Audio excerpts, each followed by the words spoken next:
חוויצ'י קווארצחליה, הפנומן הגיאורגי שכבר מככב בצמרת הכדורגל העולמי, עשה מעבר ענק לפריס סן ז'רמן. אם נסתכל על ההיסטוריה, יש כאן משהו מעניין.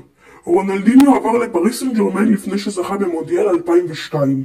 אמבפה הצטרף אליהם ב-2017 וזכה בגביע העולם ב-2018. מסי עבר לפריז ב-2021 וזכה במונדיאל 2022, ועכשיו קווארצחליה.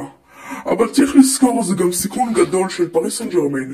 הם שילמו עליו סכום אדיר של 70 מיליון יורו, ובמקביל יש שמועות על כך שמרקו אסנסי עשוי לעזוב.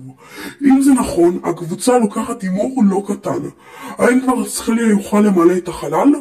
קווארצחליה הוא אחד הקיצוניים המלהיבים ביותר בעולם היום, עם ממוצע של מעל 10 שערים ו15 בישולים בעונה בנפולי.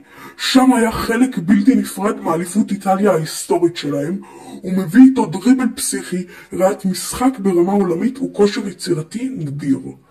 יכול להיות שפריס סן ז'רמן היא לא רק תחנה לקריירה שלו, אלא גם כרטיס הכניסה שלו לתהילה עולמית. האם קווארצחליה הולך להרים את גביע העולם ב-2026?